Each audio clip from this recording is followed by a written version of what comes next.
Tá valendo. Bom, a paz do nosso Senhor Jesus, Deus abençoe a todos. Então vamos hoje começar a falar do livro do profeta Isaías.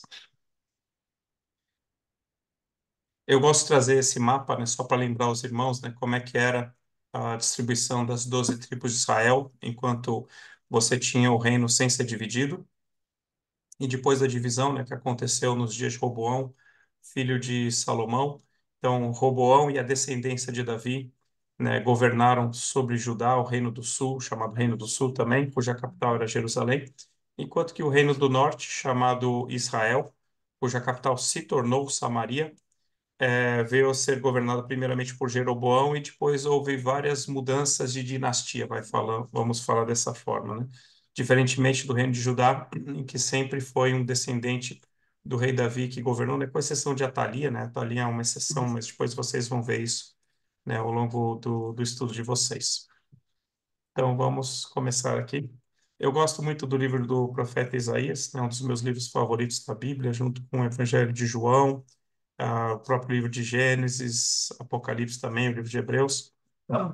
E eu gostei que eu consegui achar uma imagem, então, né, que mostra aí metade de um leão, metade de um cordeiro, porque essa imagem, ela resume os dois tipos de profecia que nós temos a respeito de Jesus Cristo no Antigo Testamento. Né, nós temos um lado de Jesus como o cordeiro que foi levado ao matadouro, né, perante os seus tosqueadores e não abriu a boca, que veio para ser sacrificado, né, pelos nossos pecados. E nós temos também a profecia a respeito do leão da tribo de Judá. Não fala exatamente assim, né, o leão da tribo de Judá, mas aquele que irá governar as nações. Então, de um lado, a profecia sobre o servo sofredor, sobre a primeira vinda de Jesus Cristo, e de outro lado também, então, as profecias sobre Jesus Cristo reinando, né, sobre a terra, Jesus Cristo, Rei dos Reis, Senhor dos Senhores.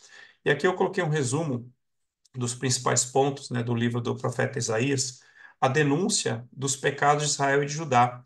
Né, o reino de Israel ele foi destruído em 722 anos antes de Cristo. Né, Isaías já era nascido, né, quando aconteceu essa destruição, e, e Judá foi destruído em 586, 587 anos antes de Cristo pela Babilônia, por Nabucodonosor. Né? O reino do norte, o reino de Israel, foi destruído pela Assíria, e o reino de Judá foi destruído pela Babilônia. Nos dias do profeta Isaías, a Assíria também veio contra o território do sul, contra Judá, mas Deus protegeu a Judá. Né? Em Judá ainda haviam coisas boas, né? Então Israel, por sua idolatria, desde lá dos dias de Jeroboão, eu creio que vocês já viram o período do livro de Reis. É, Jeroboão introduziu a idolatria aos dois bezerros de ouro, né? Um colocou ao norte de Israel, o outro ao sul, quando aconteceu a divisão dos reinos, para que os israelitas não viessem a Jerusalém adorar ao Senhor, porque Jeroboão pensava assim, se eles forem para Jerusalém, depois eles vão querer se rebelar contra mim, vão me matar, vão querer entregar o reino a Roboão, filho de Salomão, e aí ele fez o povo cair no pecado de idolatria logo no começo do seu reinado. E esse pecado de idolatria do rei Jeroboão de Israel, ele é referenciado praticamente em todos os comentários, né, que a Bíblia, ou que Deus manda registrar sobre a história dos reis de Israel. Por exemplo, fala assim, tal rei andou nos caminhos de Jeroboão e não abandonou, né, os pecados de idolatria. Então, os pecados de idolatria de Israel são um pouco diferentes dos pecados de idolatria de Judá, mas basicamente, né, o pecado de idolatria ele é uma violação direta do primeiro mandamento que Deus deu através de Moisés, que é não terás outros deuses diante de mim, não farás para ti imagem de escultura nem semelhança alguma do que existe em cima no céu, em cima na terra ou debaixo da terra ou nas águas debaixo da terra. Não as adorarás nem lhes dará culto, porque eu sou Deus zeloso que visito a iniquidade dos pais nos filhos até a terceira e quarta geração daqueles que me aborrecem, faço misericórdia até 1000 daquele que me ama.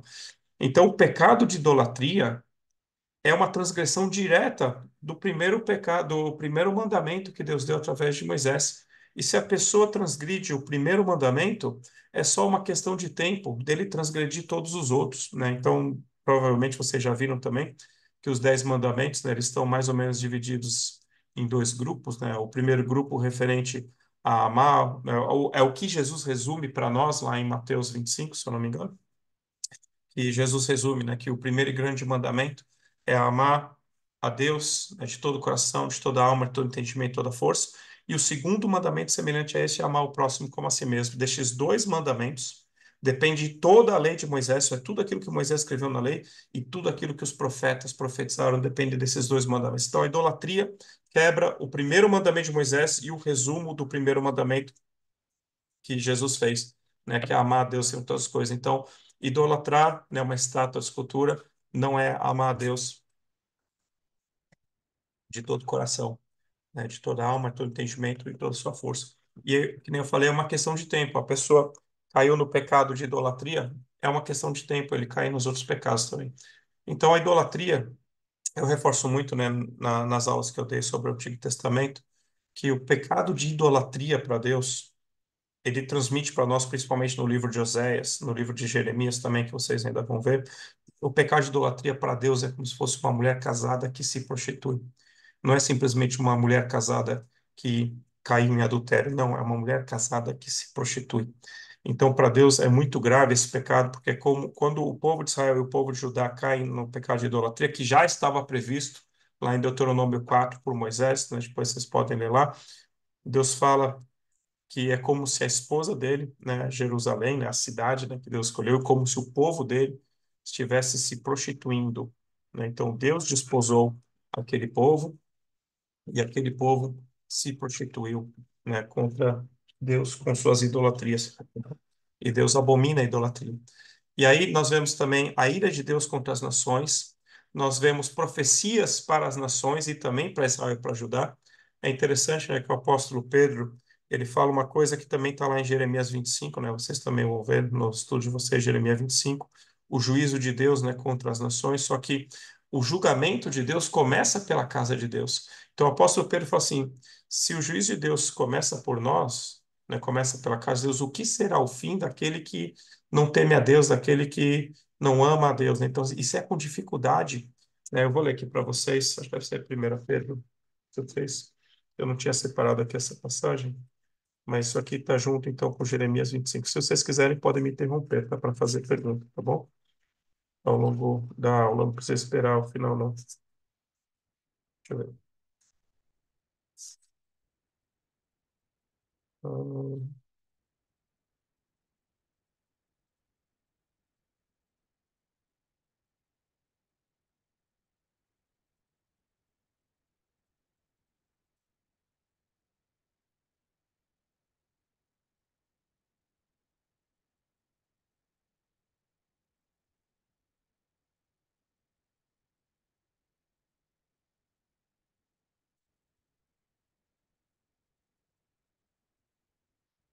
É, 1 Pedro, capítulo 4, versículo 17, fala assim, ó, porque a ocasião de começar o juízo pela casa de Deus é chegada.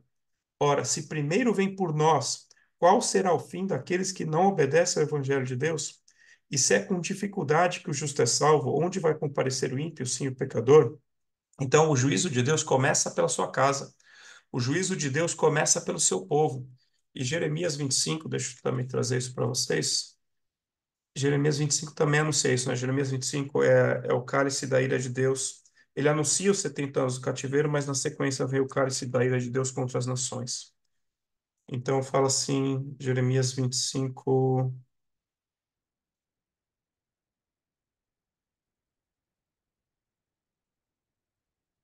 25,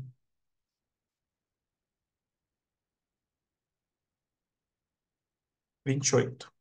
Então Deus anuncia, né, que a Jeremias que ele deveria levar o cálice, né, da ira do Senhor, o cálice, ele tinha um cálice, provavelmente um cálice real, né,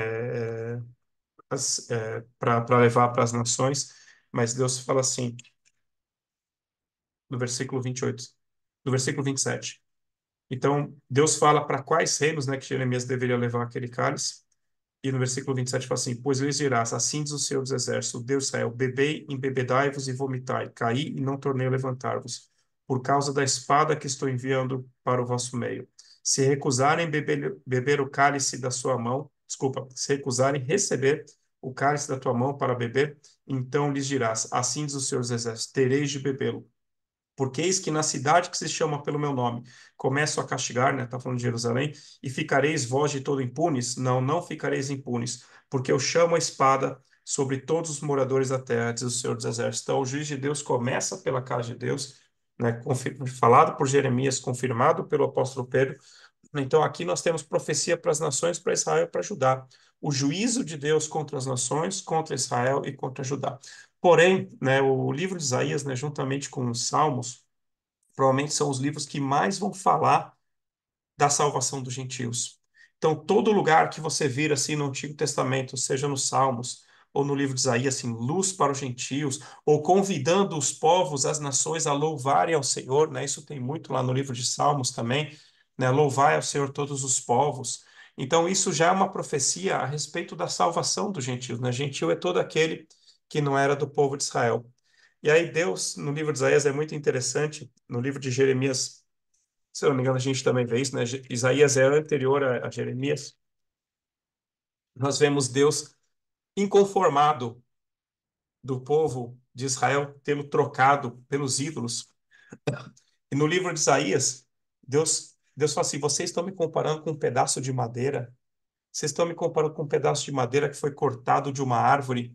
Que uma parte a pessoa vai lá, aquece, né, faz uma fogueira para se aquecer, cose a sua comida sobre esse fogo, e com a outra parte essa madeira faz um ídolo, faz uma abominação e se prostra diante daquilo e chama aquilo de meu pai. Vocês estão me comparando com isso? Vocês estão me comparando com a obra das mãos de homens, né, feitos em ouro, feitos em prata. Então Deus está indignado.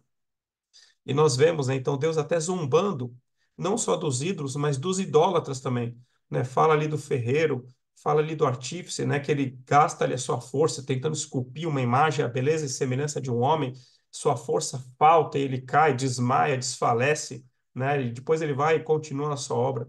E aí tem também profecia sobre Ciro II. Eu coloquei aqui Ciro II, né? Em Isaías não chama ele de Ciro II, só chama de Ciro, mas de fato foi Ciro II, né, o imperador Medo-Persa, que conquistou o Império da Babilônia e que decretou a volta do povo de Judá, né, do cativeiro na Babilônia para Jerusalém. Então, assim, Jerusalém foi destruída em 586 anos antes de Cristo, né, a última leva de cativos, né, saiu em 586, ali 587.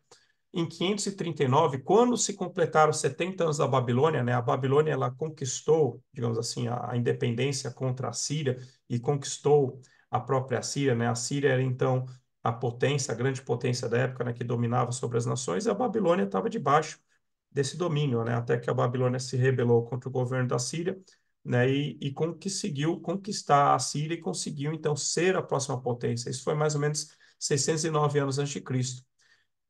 E aí a Babilônia dura 70 anos, segundo as profecias do próprio Jeremias, lá de Jeremias 25, que Daniel lê, que Daniel está lendo lá em Daniel 9, e ele descobre, olha, os anos das assolações que deveriam durar sobre Jerusalém eram 70 anos, por causa dos 70 anos da própria Babilônia.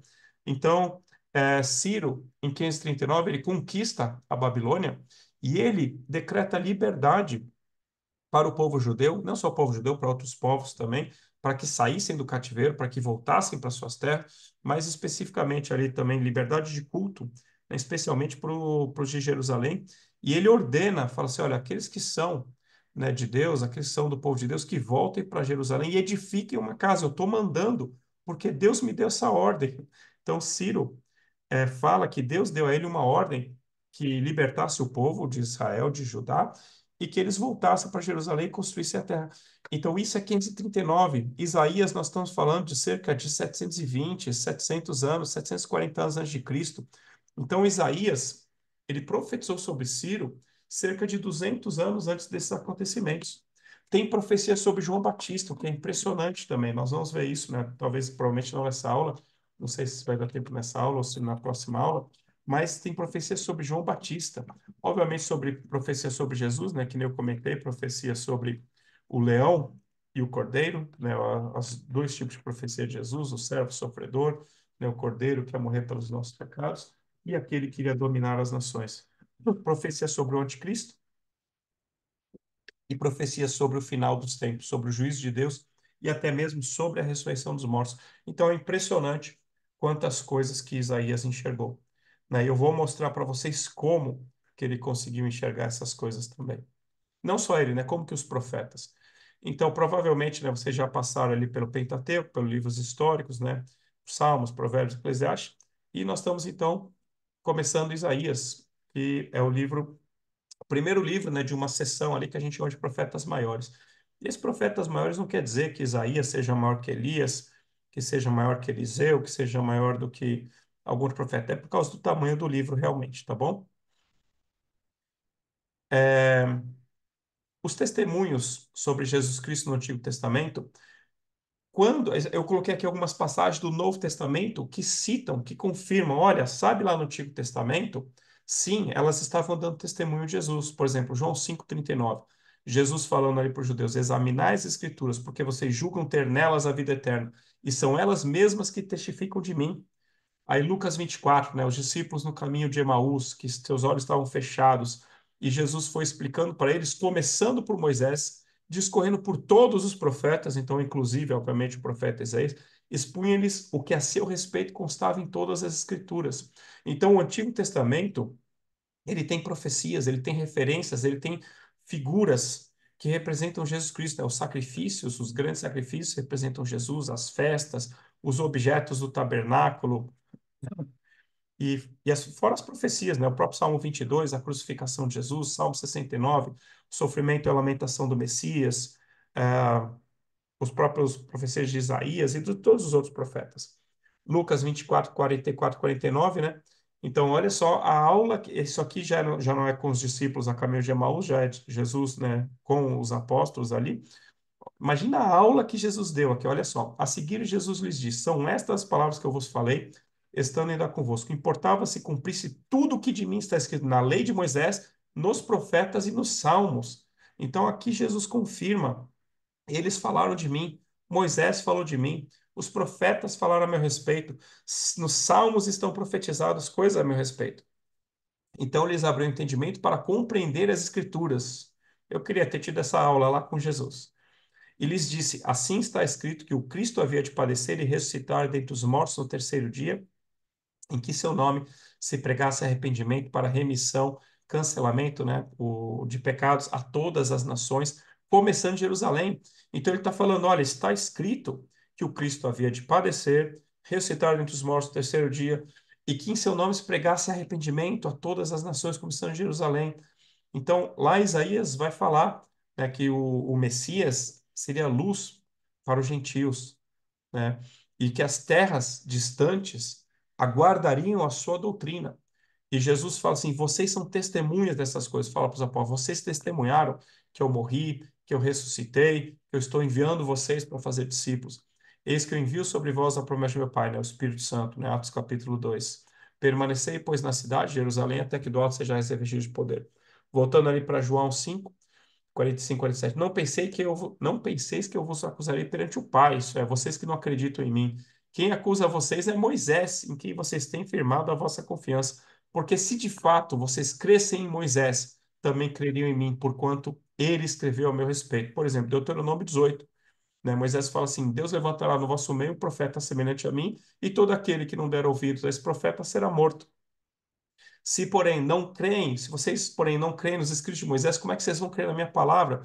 Então, assim, vocês não creem nem em Moisés, que vocês dizem que vocês são discípulos dele, como é que vocês, se vocês não creem nem nas palavras dele, como é que vocês querem crer na minha, se as minhas palavras estão fundamentadas, né, naquilo que os profetas profetizaram a meu respeito, né? Atos 10, 43, o apóstolo Pedro na casa de Cornélio, dando testemunho a respeito de Jesus Cristo, né, falando palavras de vida eterna, mediante as quais seriam salvos, né, a casa de Cornélio, o Cornélio e seus amigos, sua família, né, que estava ali reunido. E Pedro fala assim, ó, dele, Jesus Cristo, todos os profetas dão testemunho de que por meio do seu nome, Jesus, todo aquele que nele crê, recebe remissão, perdão, cancelamento de pecados. E aí a grande questão é como que os profetas do Antigo Testamento conseguiam profetizar a respeito de Jesus Cristo? E o apóstolo Pedro fala uma coisa sensacional.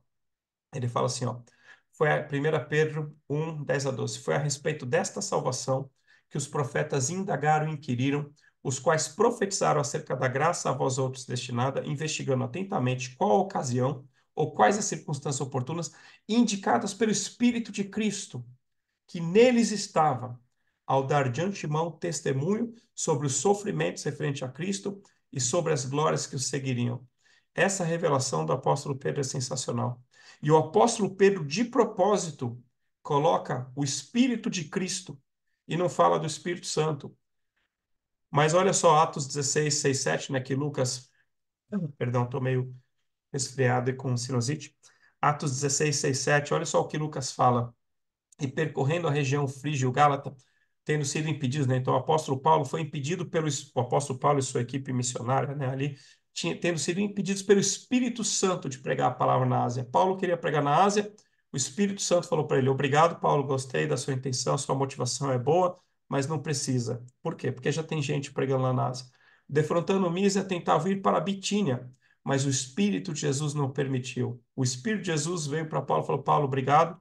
Gostei da sua intenção, sua motivação é boa, mas também não preciso que você pregue a palavra na Ásia." Para onde que eu vou então? Aí no sonho, né, Deus falou para ele para passar para Macedônia. Mas Lucas, propositalmente, ali no, em Atos 16, ele primeiro fala assim: ó, primeiro o Espírito Santo impediu eles, depois o Espírito de Jesus. Nós cremos na Trindade, o Espírito Santo é o Espírito de Jesus, é o Espírito do Deus vivo, é uma coisa só. Mas o apóstolo Pedro, de propósito, fala assim: sabe por que que eles conseguiram profetizar sobre o sofrimento de Jesus e sobre a glória que o seguiria, né? Sobre a ressurreição de Jesus, sobre Jesus Cristo entronizado, Jesus Cristo subindo aos céus, Salmo 110, por exemplo. Eles profetizaram a respeito de Jesus porque o Espírito de Cristo estava nele. É uma revelação sensacional. Então, quando Isaías profetiza a respeito de Jesus Cristo, é porque Deus enviou para Isaías o Espírito de Jesus Cristo e ele sente, e ele vê, e ele ouve, né, aquilo que Jesus Cristo falaria, aquilo que Jesus Cristo faria, aquilo que Jesus Cristo sofreria. Salmo 22 do rei Davi, o salmo sobre a crucificação, né? Davi fala assim: estou cercado de malfeitores, né? Transpassaram-me as mãos e os pés. Isso nunca aconteceu com o rei Davi. O rei Davi nunca foi crucificado. O rei Davi nunca teve suas mãos e seus pés transpassados, mas o rei Davi também era profeta e nele também havia o Espírito de Cristo e ele sentiu e ele viu profeticamente a crucificação de Jesus. Uma súcia de malfeitores está me rodeando. Transpassaram minhas mãos e os pés, né? Desconjuntaram todos os meus ossos. Repartem entre si as minhas vestes e sobre a minha túnica lançam sortes. Como é que ele conseguiu profetizar isso?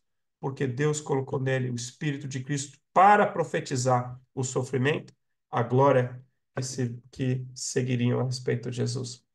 Aí o apóstolo Pedro continua: a eles, os profetas, foi revelado que não para si mesmo, mas para vocês do tempo presente, ministravam as coisas que agora vos foram anunciadas por aqueles que, pelo Espírito Santo enviado dos céus, vos pregaram o evangelho, coisas essas que anjos anelam para escrutar. Então, está falando assim: olha, os apóstolos, pelo Espírito Santo, também estão pregando o evangelho para vocês, mas os profetas receberam. E lá em Gênesis, capítulo 12, né, quando Deus chama a Abrão, né, fala para ele sair da casa do seu pai, Tera, o autor, quem foi? Não foi Paulo, desculpa, Paulo, em Gálatas capítulo 3, se não me engano, fala assim, que Deus pré-anunciou o evangelho a Abraão. Então, o Espírito Santo, no Antigo Testamento, revelou coisas que se concretizariam através de João Batista, né, que o próprio Isaías profetiza a respeito de João Batista, coisas que se concretizariam em Jesus, coisas que se concretizariam na igreja, coisas que se concretizariam no milênio, né, que temos no milênio, Jesus Cristo reinando meu sobre a terra, coisas que se concretizarão na eternidade. Então é assim que os profetas profetizaram a respeito de Jesus, do seu sofrimento e da sua glória, porque receberam o Espírito de Cristo e sentiram o sofrimento do Messias, ouviram as palavras que Deus falaria através dele, viram o seu sofrimento, viram a sua glória. Então, no momento de profetizar sobre Jesus Cristo, os profetas do Antigo Testamento receberam o Espírito de Cristo, que é o Espírito Santo. Aí eles conseguiram enxergar e sentir espiritualmente os sofrimentos referentes a Cristo e a glória que seguiria. O Espírito Santo versus o Espírito de Jesus é aquilo que eu já expliquei para vocês. E é muito interessante, se eu não me engano, deve ser 2 Pedro. Se você está sofrendo por causa de Jesus Cristo, né? Se você está sofrendo porque fez coisa errada, o problema é seu. Pede perdão para Deus, se arrepende, pede para Deus te livrar. Mas se você está sofrendo por amor a Cristo, por causa de Cristo, Mateus 5, né, Jesus fala que é o bem-aventurado quando vos perseguirem daí vos injuriarem e mentindo, disserem toda sorte de mentira contra vós, porque assim perseguiram, né, eles, os judeus, aos profetas, né? Então, sobre vós repousa o Espírito, o poder da glória de Deus. Então, vocês são bem-aventurados se vocês forem perseguidos por minha causa. Mas o apóstolo Pedro fala assim, olha, da mesma forma que Cristo primeiro sofreu e depois foi glorificado, nós, como cristãos, também estamos destinados a primeiramente sofrer para depois sermos glorificados juntamente com Cristo, tá bom? Então, se você é cristão, Jesus falou assim: olha, não estranhe, né, se o mundo odiar vocês, porque antes do que odiar vocês, me odiou a mim. Não estranhe se as pessoas te perseguirem, porque se perseguiram a mim, também perseguiram a vós outros. Não estranhe se as pessoas não receberem as vossas palavras, porque se não receberam a minha, também não receberam a vossa. Então, nós, como cristãos, estamos em uma escala menor, destinados a sofrer um pouco por causa do evangelho, mas a sermos glorificados juntamente com Cristo. Porque foi isso que os profetas profetizaram sobre Jesus, foi isso que aconteceu, e é isso que a igreja também muitas vezes passa. Sofrimento e depois glória. Bom, nem que seja a glória eterna.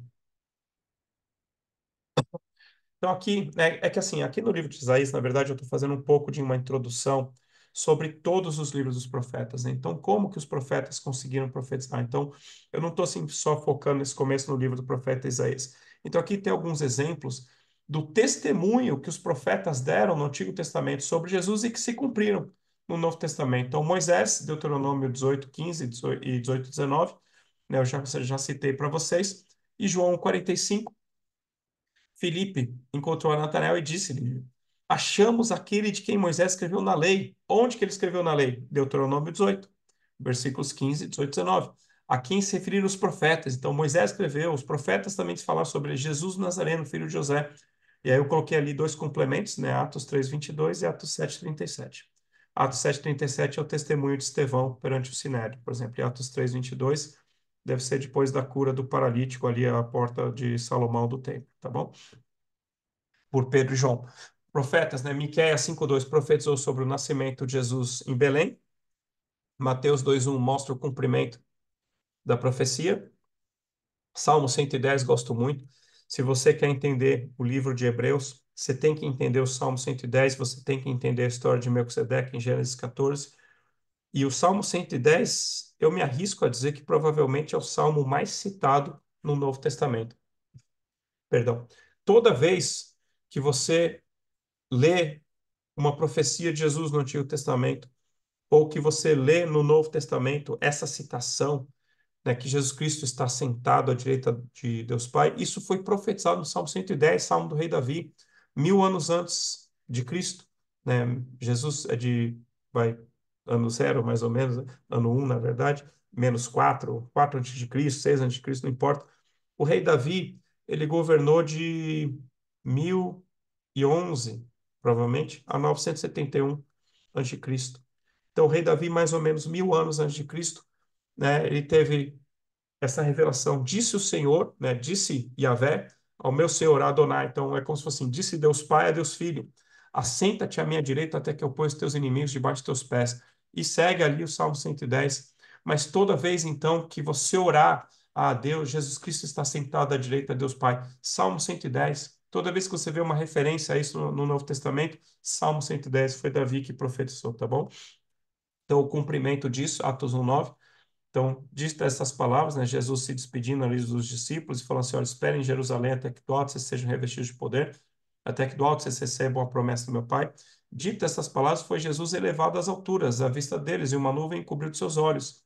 Foi o cumprimento do Salmo 110, Jesus subindo aos céus definitivamente, né? Porque ele já tinha subido quando ele ressuscitou para se apresentar com seu sangue no Santo do Santo Celestial diante do trono de Deus Pai. Depois ele volta, se apresenta para os discípulos. Depois ele fica ali mais 40 dias com os discípulos, até que 10 dias antes de Pentecostes ele sobe para ficar definitivamente, até que em Apocalipse 19 ele desce de novo, tá bom?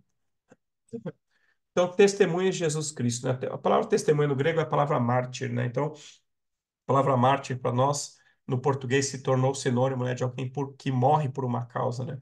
Mas a palavra marturion, né, a palavra significa testemunha. Então, além da palavra de Deus, né, as Escrituras, quem mais dá testemunho e testifica a respeito de Jesus Cristo, né? Quem são as testemunhas de Jesus Cristo? O Pai testemunha a respeito de Jesus. João 5,37, né? Jesus fala assim: olha, as obras que eu faço, essas testificam de mim. O próprio Pai testifica de mim, e as obras que ele me confiou a fazer testificam, né, que eu vim de Deus, né? Então, o próprio Jesus testemunha a seu respeito. Então, João 5,37, João 8,18, João 8,18 de novo. As obras que o Pai o enviou a fazer, João 5,36. João Batista testemunha que Jesus é o Cristo, o Espírito Santo. Essa passagem de 1 João 5, 7 a 8, se você utiliza a NVI, ela não vai aparecer de forma completa, né? Na verdade, fala assim: que são três aqueles que testemunham a respeito de Jesus Cristo no céu: o Pai, o Espírito Santo e a Palavra. E são três que dão testemunho a respeito de Jesus Cristo na terra: o sangue, a água e o Espírito Santo. Então, se você tem uma NVI ou uma NIV, né, depende se é inglês ou português, não vai ter essa passagem de forma completa, tá? Mas se você for olhar na Almeida, Revista Atualizada, Almeida, Revista Corrigida, vai estar lá que o Espírito Santo, sangue e água testemunham a respeito de Jesus Cristo, né, junto com o próprio Pai, né, e a palavra. E aqueles que o Espírito Santo revestiu de poder. Então, nós somos testemunho de Jesus Cristo. Então, os profetas no Antigo Testamento, eles apontavam para Jesus Cristo, né? O que Jesus Cristo, quem Jesus Cristo era, o que ele faria, onde ele nasceu, o que ele iria sofrer, como ele ia ressuscitar. Então, nós somos também testemunhas de Jesus Cristo, e para isso fomos revestidos do poder do Espírito Santo, o batismo, o Espírito Santo de Atos 1:8. É muito importante, né, nós entendermos essas figuras do Antigo Testamento, e Jesus Cristo cumpre todas elas, né? Assim, Deus, o rei, o profeta, o sacerdote e o povo, tá? Nós precisamos entender isso para entender como é que era o ministério dos profetas. Então, Deus falava através de um profeta. Deus fala com quem ele quiser, tá? Mas normalmente no Antigo Testamento ele falava através de um profeta. Então Deus mandava a sua palavra ao profeta. Às vezes a palavra que Deus dava para o profeta era para ele mesmo, que nem aconteceu muitas vezes com Jeremias. Jeremias 15, se eu não me engano, Deus fala assim: Jeremias, se você se arrepender, se você voltar, né, atrás, você vai ser a minha boca, né, no meio do seu povo. E as pessoas passarão para ti, mas você não passará para elas. Isso é, algumas pessoas vão se converter e vão se juntar a você, mas você não vai passar por lado delas, não por lado da questão errada. Então, às vezes, a palavra de Deus era para o próprio profeta. Por exemplo, o profeta Jonas, né? O que Deus falou para o profeta Jonas, para o próprio profeta Jonas, falou bastante coisa. Às vezes, a palavra de Deus através do profeta era para o rei, né? Quando o profeta Natã vai repreender Davi por causa do seu adultério com Batseba e da morte do profeta Urias. Às vezes, a palavra de Deus através do profeta era para o sacerdote, para o sumo sacerdote. Por exemplo, o profeta Zacarias, Zacarias capítulo 3, ele tem uma visão a respeito do sumo sacerdote Josué. Esse Josué não tem nada a ver com o Josué dos dias de Moisés. Isso aqui é um sumo sacerdote que voltou do exílio na Babilônia em 539 antes de Cristo, junto com Zorobabel, também chamado de Sesbazar. E Zacarias tem uma visão do profeta, desculpa, do sumo sacerdote Josué com as vestes sujas. Então Deus está mostrando para o profeta: ó, o sumo sacerdote está em pecado, mas Deus perdoou ele. Então depois lê lá Zacarias 3, é muito interessante. Mostra Jesus Cristo, o anjo do Senhor, ali com A maiúsculo, intercedendo pelo sumo sacerdote Josué e mandando Satanás calar a boca, tá? E às vezes a palavra do profeta era para o povo se arrepender, para o povo fazer isso, para o povo fazer aquilo. E o que que acontece? Então, quando vinha a palavra de Deus, muitas vezes o sacerdote tinha que oferecer sacrifícios e ofertas. Por exemplo, o povo está virado, desculpa, Deus está virado contra o povo nos dias de Moisés e Arão. Moisés recebia a palavra e Moisés falava para Arão, sumo sacerdote, seu irmão, falou assim: ó, vai lá e oferece um sacrifício para aplacar a ira de Deus. E era isso que Arão ia lá e fazia. Jesus Cristo, ele é rei, profeta e sacerdote, tá bom? Então essas três figuras, que são as figuras, digamos assim, mais importantes do Antigo Testamento, obviamente tirando Deus, Jesus Cristo, ele é os três. Jesus Cristo é rei, Jesus Cristo é profeta e Jesus Cristo é nosso sumo sacerdote, que nem diz lá no livro de Hebreus. Óbvio que Jesus Cristo é o nosso apóstolo, né, o apóstolo das nossas almas. Jesus Cristo é o grande evangelista, o grande pastor das ovelhas. Jesus Cristo é mestre. Jesus Cristo é profeta. Perdão.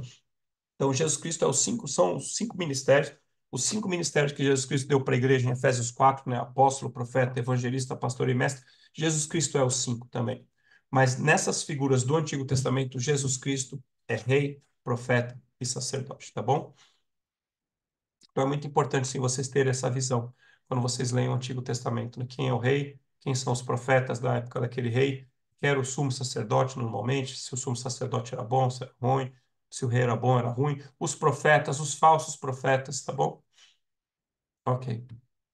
Então aqui, né, que nem eu falei, né, Jesus Cristo é apóstolo, Jesus Cristo também é evangelista, Jesus Cristo é o nosso supremo pastor, o grande pastor das ovelhas, Jesus Cristo também é mestre, tá bom?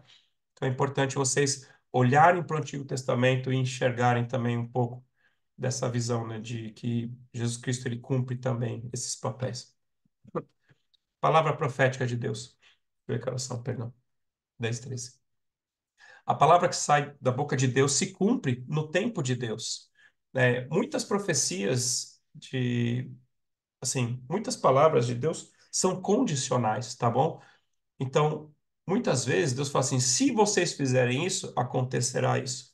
Se vocês fizerem o contrário, acontecerá tal coisa, tá? Então, muitas coisas elas são condicionais, tá? E a palavra de Deus ela se cumpre no tempo de Deus. As profecias do Antigo Testamento e do Novo Testamento causam os acontecimentos e o destino do mundo natural e do mundo espiritual. Então, por exemplo, né, você pega lá, historicamente, vai falar assim: olha, a Babilônia invadiu a Judá. Isso é histórico, isso é um fato histórico. A Babilônia conquistou várias nações e se tornou a grande potência. Isso tudo é um fato histórico. Só que para nós, a causa desse fato histórico é a palavra de Deus, é o desígnio de Deus. Deus falou que a Babilônia governaria as nações. Deus determinou que assim fosse. Deus determinou que a Medo-Persa, que Ciro, derrubasse a Babilônia. E Deus colocou data para isso. Então, os acontecimentos históricos do Antigo e do Novo Testamento, Deus está por trás deles. A palavra de Deus é que causa os acontecimentos. Se as pessoas falassem, ah, não, Roma conquistou a Grécia, uau, que interessante esse fato histórico. Sim, mas Deus já tinha revelado isso na visão para Nabucodonosor que Daniel interpretou em Daniel 2. Deus já determinou a sucessão dos impérios. Deus determinou quem vai conquistar o quê, quem vai se levantar, quem vai cair, em quais tempos. Gálatas 4:4 fala que Jesus Cristo veio na plenitude dos tempos. Isso é, Jesus Cristo veio quando ele tinha que vir. E veio quando Roma era o grande império da época e tinha um propósito para isso, nas estradas romanas, a paz romana, né, a lei romana, o julgamento romano, a crucificação, tudo tinha um propósito de Deus. Então, Deus é quem está por trás de toda a engrenagem, né, que move a história da humanidade. Números 23:19. Falado por quem? Por Balaão, profeta de Deus, que não era do povo de Israel, teve um fim terrível, porque era corrompido. Seu coração não era reto, amou o preço da iniquidade, era avarento, amava o dinheiro. Mas Balaão era um profeta. Dá uma olhada nas coisas que Balaão. Coisas que você provavelmente já citou com a sua boca, que você já cantou em algumas músicas, foi Balaão que falou. Quando fala assim, ó, Deus não é homem para que minta, nem filho de homem para que se arrependa, quem primeiro falou isso foi Balaão. Porventura, tendo ele prometido, não o fará, ou tendo falado, não o cumprirá? Foi Balaão que falou isso, e nós citamos isso até hoje. Isaías 55, 10, 11, gosto demais dessa passagem, porque assim como desce a chuva e a neve dos céus e para lá não tornam-se em primeiro reguem a terra e fecundem e a façam brotar para dar semente ao semeador e pão ao que come, assim será a palavra que sair da minha boca, diz o Senhor. Não voltará para mim vazia, mas fará o que me apraz e prosperará naquilo que a designei. Ezequiel 12:25. Porque o Senhor, falarei, e a palavra que eu falar se cumprirá e não será retardada, se cumprirá no tempo do dia de Deus. Porque em vossos dias, ó casa rebelde, falarei a palavra e a cumprireis, o Senhor Deus. Então você vai ver muito no Antigo Testamento, assim diz o Senhor.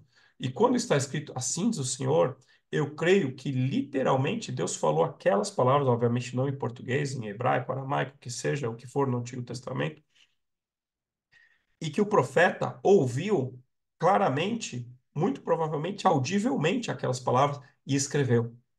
E no Novo Testamento, no Antigo Testamento, você vai ver assim diz o Senhor.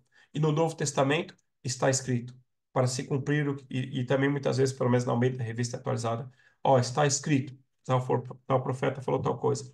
Ou assim, para se cumprir o que foi dito pela boca do profeta Isaías. Eis que a virgem, Isaías 7,14, por exemplo, eis que a virgem conceberá e dará luz a um filho, e seu nome será chamado Emanuel. Então, isso é uma das coisas mais fortes na Bíblia. Assim diz o Senhor, lá no Antigo Testamento, né? No Novo Testamento você praticamente não vê isso, né, sendo usado dessa forma, e no Novo Testamento, sim, está escrito, foi profetizado e foi cumprido, né? E tem coisas no Antigo Testamento, tem profecias no Antigo Testamento que ainda vão se cumprir, né, na volta de Jesus Cristo, no milênio, na eternidade, e tem profecias do Novo Testamento que também vão se cumprir, né, quando essas coisas acontecerem. Então, muitas profecias já se cumpriram e outras ainda vão se cumprir também, mas certamente vão se cumprir, tá bom? Então, alguns exemplos, né, desse está escrito ou para se cumprir, eu coloco aqui Mateus, João e outras coisas, e a passagem do Antigo Testamento tinha sido profetizada. Estou aqui, por acaso, três passagens de Isaías que se cumpriram no Novo Testamento.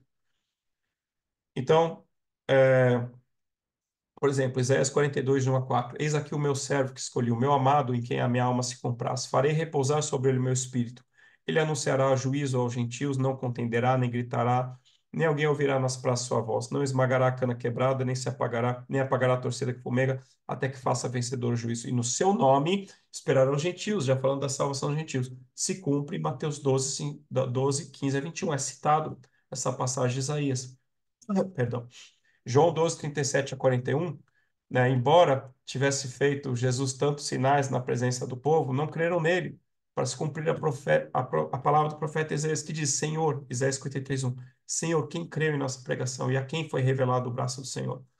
Por isso não podiam crer, né? O apóstolo João continua falando, por isso não podiam crer, porque Isaías disse ainda, cegou-lhe os olhos, Isaías 6, 9 e 10. Cegou-lhe os olhos, endureceu-lhes o coração, para que não vejam com os olhos, nem entendam com o coração e se convertam, sejam por mim curados. Então, isto disse Isaías porque viu a glória dele, lembra o Espírito de Jesus Cristo, né, que viu o sofrimento e a glória de Jesus e falou a seu respeito. A geração dos dias de Jesus Cristo estava condenada. A geração dos dias de Jesus Cristo não tinha como crer em Jesus, crer em massa, né? Porque a igreja, afinal de contas, eram judeus que creram em Jesus Cristo, né? Mas a grande maioria não creu. Por quê? Porque Deus falou através do profeta Isaías: segure os olhos, endureceu-lhes o coração, para que eu não veja com os olhos, nem tenha o coração, se converta e seja por mim curados. Então, foi profetizado o endurecimento de coração deles. Eles não tinham como crer. Mas qual é a culpa daquela geração? Jesus fala: uma geração perversa e adúltera pede um sinal do céu, mas nenhum sinal do céu lhe será dado, senão o sinal de Jonas, né? Que assim como Jonas teve 3 dias e 3 noites no ventre do grande peixe, assim o Filho do Homem estará 3 dias e 3 noites, né, no seio da terra, no interior da terra.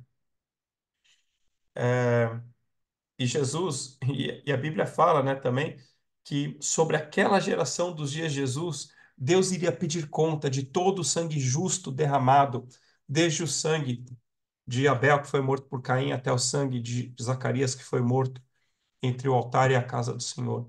Então, é um acerto de contas. Por isso que Deus, sim, Deus aguardou aquela geração que recusaria Jesus Cristo para acertar contas, né, de todo o sangue justo derramado. E a consumação dessa ira, né, veio em 70 depois de Cristo com a destruição de Jerusalém pelo exército romano e a destruição também do templo, tá bom? Então, contextualizando, né, onde está o livro do profeta Isaías, né? Então, aqui eu tenho uma linha do tempo, né? A monarquia em Israel começa ali com Saul. Saul reinou por 40 anos, de 1050 até 1010, 1011 antes de Cristo. Davi reinou de 1011 até 931. Aí houve, desculpa, até 971. Aí Salomão reinou de 971 a 931. Aí houve a separação entre Reino do Norte e Reino do Sul. Então, o Reino de Israel, o Reino do Norte, ele subsistiu de 931 até 722, quando ele foi conquistado pela Assíria.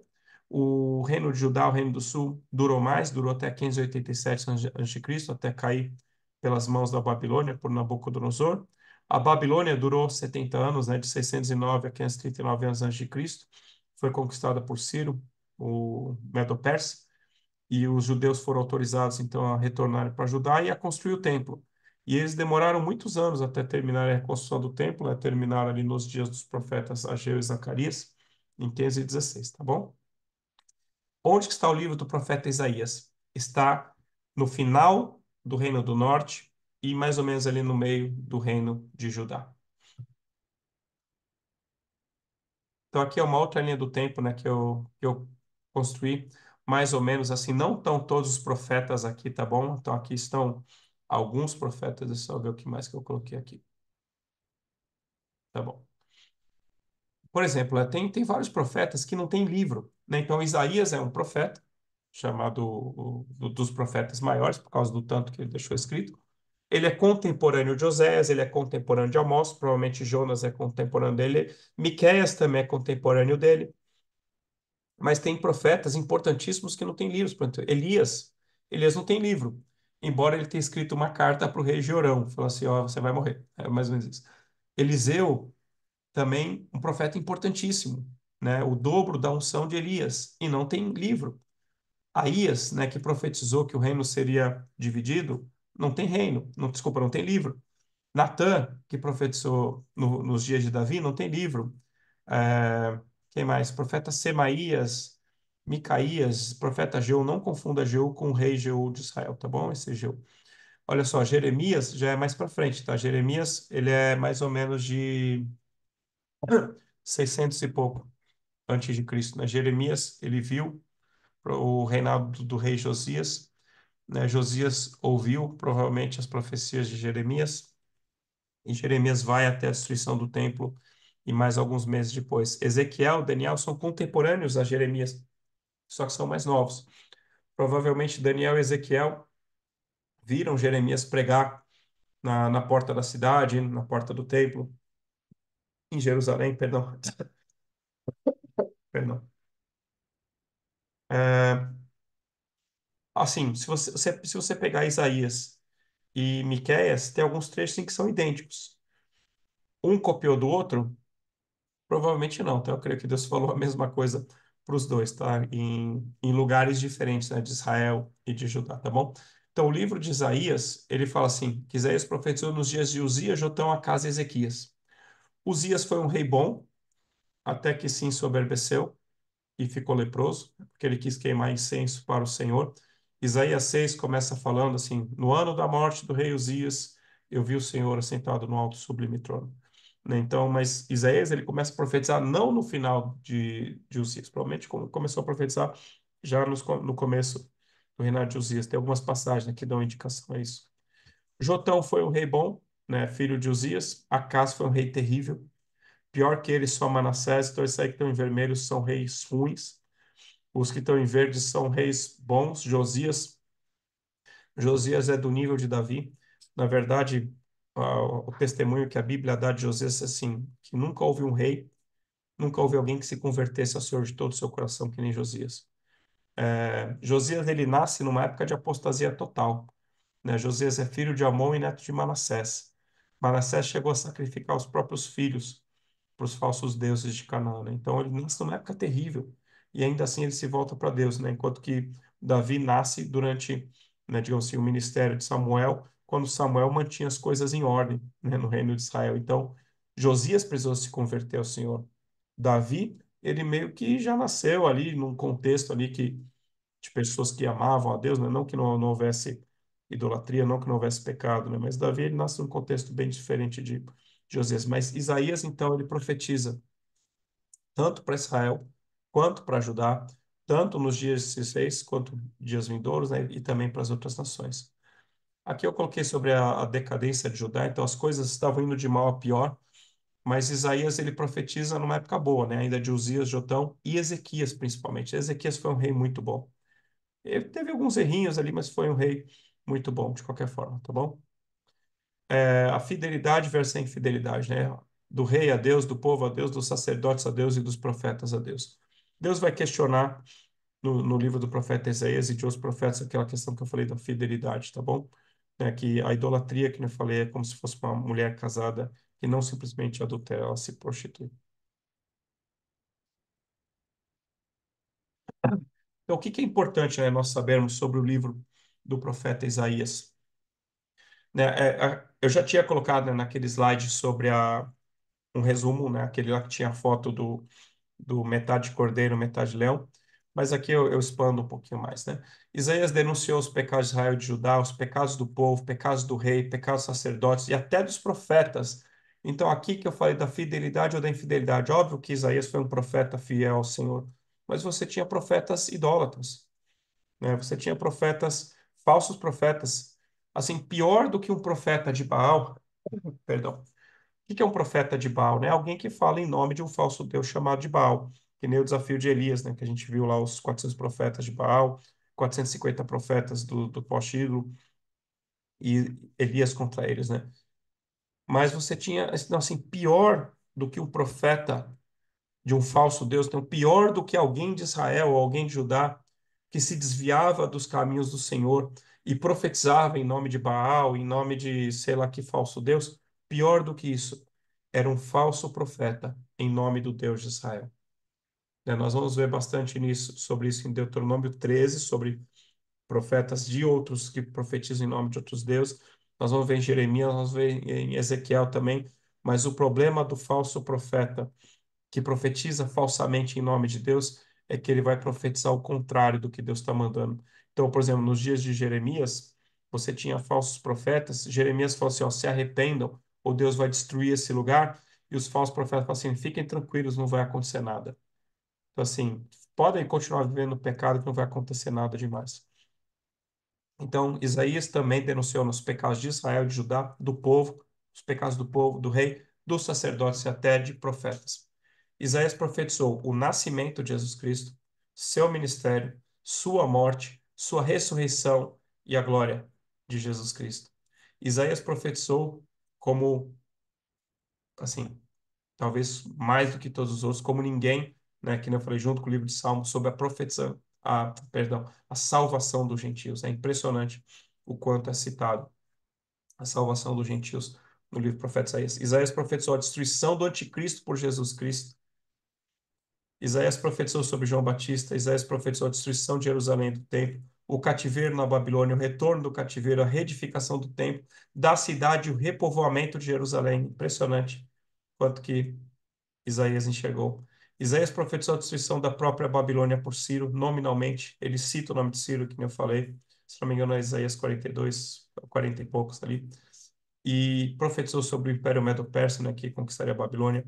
Isaías profetizou o juízo de Deus contra as nações nos dias da Assíria, da Babilônia e no final dos tempos. Isaías profetizou a ressurreição dos mortos, se eu não me engano, é Isaías 41, acho que 26. Deixa eu ver rapidinho aqui. Isaías 41, 26, acho que é isso. Se eu não achar aqui rapidinho, eu posso procurar na.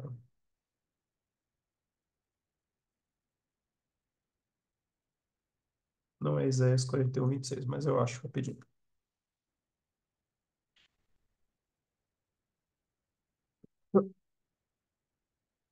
Então, 26.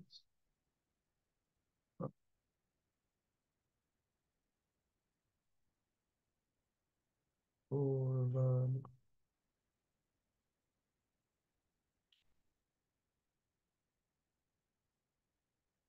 Perdão, né? Eu falei 46, mas é 26. Isaías 26, 19. Profecia sobre a ressurreição dos mortos. Isaías 26, 19. Os vossos mortos e também o meu cadáver viverão e ressuscitarão. Despertai e exultai os que habitam no pó, porque o teu orvalho, ó Deus, será como orvalho de vida, e a terra dará à luz os seus mortos. Impressionante. Eu acho impressionante, não sei vocês. É, Isaías revela como Satanás caiu. Isaías 14, Isaías 14, Isaías 28. Que Isaías e Ezequiel vão falar sobre isso, né? Deixa eu lembrar, acho que é Isaías 14. Exatamente, Isaías 14. Isso, o hino triunfal sobre a queda da Babilônia. Tá bom. Depois nós vamos ver isso, tá? Isaías é citado muitas vezes no Novo Testamento. Provavelmente Isaías é o profeta mais citado no Novo Testamento. Ah, essa aqui é muito interessante. Atos capítulo 8, né? Quando o eunuco de Candace, rainha da Etiópia, vem para Jerusalém para adorar o Deus de Israel. né? O Espírito Santo fala para Filipe, o diácono, uma coisinha. O Espírito Santo fala para Filipe, o diácono, fala assim, olha, vai para o caminho do sul que se acha deserto, para o caminho de Gaza. E aí ele vai lá e encontra, né, o eunuco voltando de ter ido adorar o Senhor, né, não, Deus Pai. E ele ouve o eunuco lendo o livro do profeta Isaías, Isaías capítulo 52, ali capítulo 53. E aí Felipe pergunta para o eunuco, você entende o que você está lendo? E ele fala assim, como é que eu vou entender se alguém não me explicar? E Felipe sobe junto para a carruagem, da liteira, ou que seja o que for. E aí, a partir daquela passagem de Isaías 52, Isaías 53, né, que Jesus seria levado, né, profecia, foi levado como ovelha ao matador e como cordeiro mudo perante seu tosqueador, assim ele não abre a boca, na sua humilhação lhe negaram justiça. Quem lhe poderá descrever geração? Porque da terra sua vida tirada. O eunuco pergunta, Isaías está falando de si mesmo ou está falando de alguém, de uma outra pessoa? A partir dessa passagem, Filipe fala para ele a respeito de Jesus. E Filipe não somente fala a respeito de Jesus, como chega até o batismo. Tanto que uma hora ele chega num lugar onde tinha água, e o eunuco fala assim: ó, aqui tem água, que me impede de ser batizado. Né? Então Filipe pregou para ele a partir do profeta Isaías, que foi aquilo que o eunuco está falando. E se você quer saber mais, Salomão profetizou a respeito disso. Na oração que Salomão faz na inauguração do templo, lá em 2 Crônicas 7, 2 Crônicas 6. Eu sempre confundo, né? Primeira Reis 6, 7. Primeira Reis 6 e Segunda Crônicas 7. Deixa eu só confirmar aqui. Mas eu vou ler para vocês, então. Segunda Crônicas 6 e Primeira Reis 7, se eu não me engano. Olha só. Primeira Reis 6:32. Faz parte da oração que Salomão faz a Deus na inauguração do templo. Também ao estrangeiro que não for do teu povo de Israel, porém vier de terras remotas, por amor do teu grande nome, e por causa da tua mão poderosa e do teu braço estendido, orar e voltado para esta casa, ouve tu dos céus, do lugar da tua habitação, e faze tudo que o estrangeiro te pedir. Esse eunuco de Atos 8 cumpre o que Salomão orou para Deus lá em Atos 6, 32, 33. Ouve tu dos céus, do lugar da tua habitação, e faze tudo que o estrangeiro te pedir, a fim de que todos os povos da terra conheçam o teu nome, para te temerem como teu povo de Israel, e para saberem que esta casa que eu edifiquei é chamada pelo teu nome.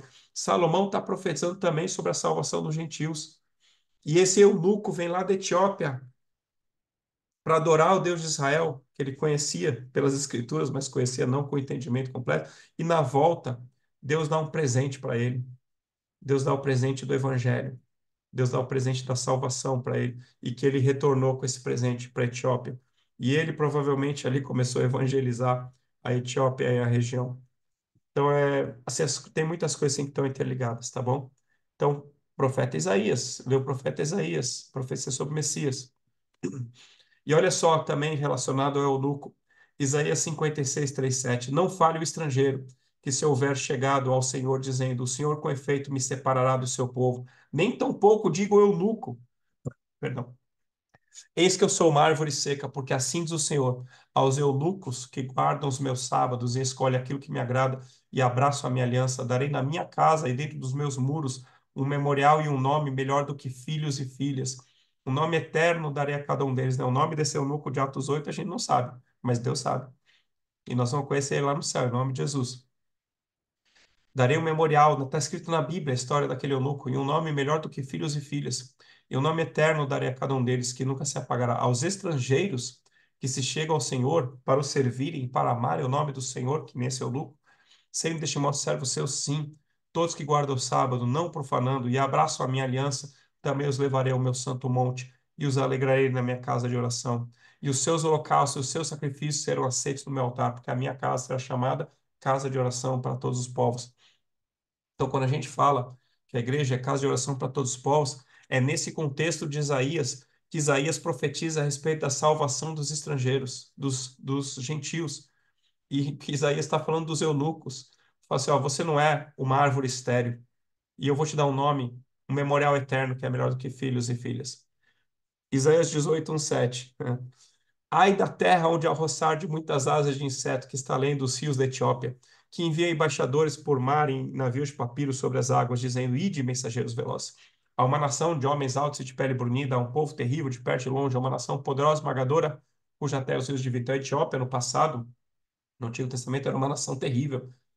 Mas fala assim, no final dessa profecia de Isaías: naquele tempo, né, futuro, será levado um presente ao Senhor dos Exércitos por um povo de homens altos de pele brunida. Novamente, Atos 8, esse eunuco levando suas ofertas para o Senhor, povo terrível, de perto e de longe, por uma nação poderosa e esmagadora, cuja terra se dividem ao lugar do nome do Senhor dos Exércitos, ao Monte Sião. Eu creio que se cumpre também em Atos 8, na vida desse eunuco. Jesus Cristo, então, o Cordeiro de Deus que tira o pecado do mundo e o leão da tribo de Judá. Então, aqui na citação de Apocalipse, capítulo 5, né, vocês conhecem, eu quero só avançar mais um pouquinho para a gente encerrar essa aula e abrir para perguntas, se vocês tiverem. É, então, o apóstolo João, né, ele ouve uma voz do céu falando: sobe para cá, e ele sobe e vê o trono de Deus, vê Deus assentado no trono, segurando, né, o livro da vida com 7 selos fechando ali o livro, o rolo. Ele chora porque não havia ninguém na terra, nem no céu, nem sobre a terra, nem debaixo da terra, que era digno de tomar o livro da vida da mão de Deus Pai e abrir, né, para ver o nome de quem estava escrito no livro da vida, perdão. E ele chorava muito, mas aí um anjo chega, um dos anciãos, perdão, um dos 24 anciãos, fala para ele: não chore. Eis que o leão da tribo de Judá, a raiz de Davi, venceu para abrir o livro e os seus 7 selos. Então vi no meio do trono e dos 4 serventes, e entre os anciãos de pé, um cordeiro como pensa do mortão. O ancião fala: o leão da tribo de Judá venceu, a raiz de Davi. E quando João olha, ele vê o cordeiro. E é isso aqui, né? Essa figura, né? O cordeiro e o leão. Tá bom? Ah, Isaías 59, 1 e 2. Assim, os judeus dos dias de Jesus, e talvez muitos, né, até hoje, eles não entendem a primeira parte das profecias sobre Jesus Cristo, que era necessário que ele morresse na cruz pelos nossos pecados, que o seu sangue fosse derramado como sacrifício perfeito, né, para que nós tivéssemos perdão eterno. Eles não entendem, eles só entendem a parte assim: não, cadê o Messias que vai vir reinar sobre as nações, que vai nos livrar dos nossos inimigos, que vai restaurar o reino de Davi sobre as nações? Mas havia um problema muito mais urgente a ser resolvido do que governar sobre as nações. Havia um problema que era resolver a separação entre Deus e o homem por causa do pecado. E quem deixa isso claro é Isaías, capítulo 59, versículo 1 e 2. Eis que a mão do Senhor não está encolhida, para que não possa salvar, nem surdo o seu ouvido para não poder ouvir, mas as vossas iniquidades fazem separação entre vós e o vosso Deus, e os vossos pecados encobrem o seu rosto de vós, para que não vos ouça. Então Jesus veio primeiro como Cordeiro de Deus que tira o pecado do mundo, que nem falado por João Batista em João 29, para resolver o problema mais urgente do universo: religar o homem pecaminoso, caído, a um Deus santo, né? Como é que faz isso? Era necessário que Jesus padecesse, morresse na cruz, derramasse seu sangue para os nossos pecados, ressuscitasse ao terceiro dia para a nossa justificação, que nem o apóstolo Paulo fala em Romanos 4. Esse era o grande problema a ser resolvido. É isso que as profecias sobre o servo sofredor, sobre o Cordeiro de Deus, falam, e que os judeus não entenderam, porque eles só entendiam a profecia assim: não, ele vai vir reinar, ele vai vir destruir as nações, vai vir destruir os nossos inimigos, tá bom? Isaías viu o Cordeiro de Deus caminhando para morrer pelos nossos pecados. Então fica aí, eu vou encerrar aqui, né? Depois vocês leem Isaías capítulo 52 e capítulo 53. Isaías viu Jesus Cristo como Cordeiro caminhando para a morte, sendo esmagado por Deus por causa dos nossos pecados, porque o castigo que era para nós caiu sobre ele. Então Jesus Cristo aceitou, ainda que não fosse a vontade dele, que nem ele fala em Getsemane: Pai, se possível, afasta de mim esse cálice. Que cálice? O mesmo cálice da ira do Senhor contra as nações de Jeremias 25. Aquela ira de Deus caiu sobre Jesus Cristo para não cair sobre nós, né? Nós jamais suportaríamos o que Jesus Cristo sofreu. Jesus não sofreu só fisicamente. Jesus não sofreu só na cruz. Jesus sofreu desde que ele começou a ser espancado, que ele foi preso ali pelos judeus, que ele foi esbofeteado, né? Jesus sofreu durante o julgamento ali com Pôncio Pilatos, que ele foi açoitado, colocaram a coroa de espinhos, chicotearam ele. Jesus depois também sofreu na cruz, mas o sangue de Jesus Cristo começou a ser derramado lá no Getsemane quando ele foi preso, ou antes disso, quando ele orvalhou, né, quando ele suou gotas de sangue, que ele já estava em sofrimento, né, por causa de tudo aquilo que viria sobre ele. Então, ele levou sobre si as nossas dores, as nossas enfermidades, e é lindo. Então, depois vocês leem, eu não vou ler aqui com vocês, só porque é muito grande, eu queria terminar aqui. Aí, só para terminar então essa aula, é, Isaías também viu, assim, Isaías viu o Cordeiro de Deus caminhando para morrer para os nossos pecados, mas ele também viu o leão da tribo de Judá destruindo os seus inimigos lá em Apocalipse 19, dali para frente, né?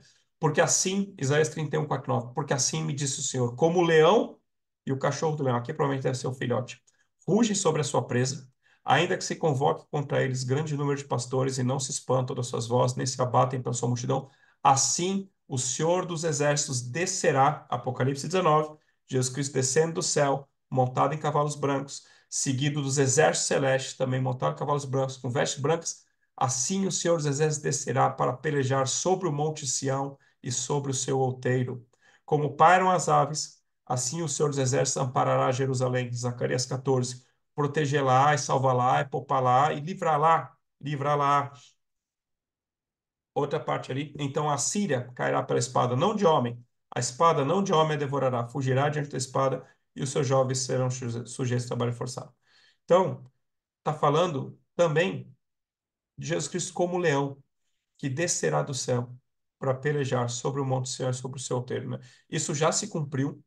Não estou falando de Apocalipse 19, isso já se cumpriu no passado, né? Mas já e se cumprirá novamente, tá? Então assim tem várias profecias do Antigo Testamento que já se cumpriram e que vão se cumprir de novo, porque são profecias recorrentes. Quantas vezes Jerusalém foi destruída e reconstruída? Óbvio que tem algumas profecias específicas sobre alguma destruição, sobre alguma reconstrução, mas às vezes, né, tem algumas profecias que são meio recorrentes, né? Por exemplo, o povo de Israel que ia se desviar, ia para o cativeiro. Por exemplo, antes de ir para o cativeiro na Babilônia, o reino do sul foi levado para o cativeiro em Damasco.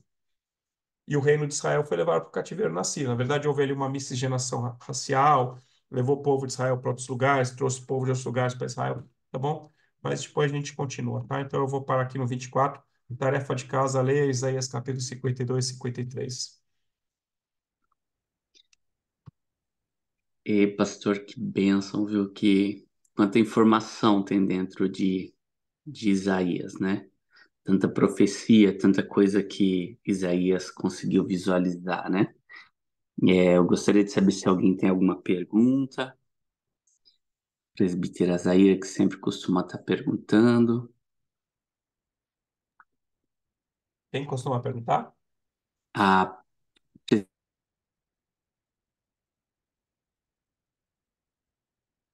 Você está no mudo, meu irmão.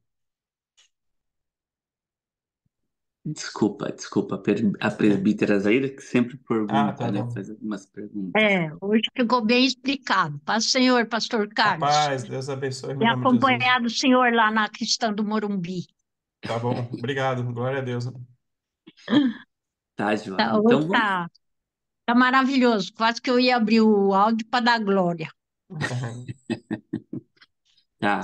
Pastor, então, você ora por nós, por favor. Ele deixou Sim, uma liçãozinha de casa, né, para gente estar acompanhando. Então, vamos estar lendo, né? E o pastor pode estar pode estar orando por nós, por favor. sim, claro. Espera só um pouquinho.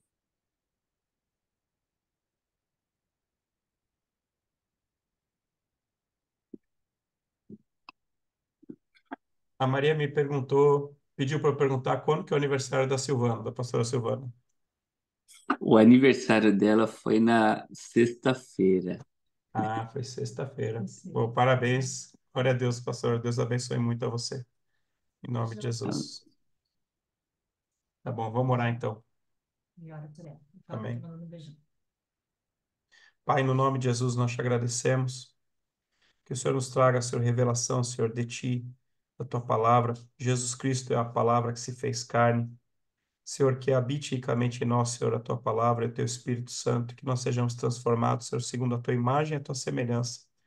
Senhor, ajuda-nos, Senhor, a guardarmos a palavra no coração, para não pecarmos contra ti, nem contra o nosso próximo, nem contra o nosso irmão, e para nós fazermos discípulos teus também, Senhor, porque a única forma de fazermos discípulos teus permanecendo em Ti, permanecendo, Senhor, na Tua palavra, e a Tua palavra permanecendo em nós também, Senhor. Senhor, toda honra e toda glória a Ti, que o Senhor use as nossas vidas para glorificar o Teu nome, para edificação do corpo de Cristo e para a salvação do perdido, Pai. No nome de Jesus eu abençoo essas, esses meus irmãos que estão aqui, Pai, e aqueles que ouvirão ainda, que assistirão essa aula ainda.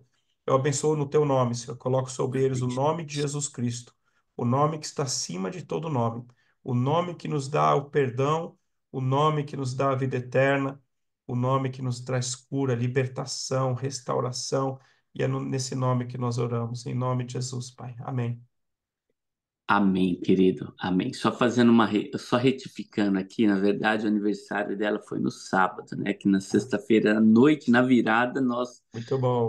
fomos dar os parabéns. Imagina se ela Glória a erra uma Deus. dessa dessa, né?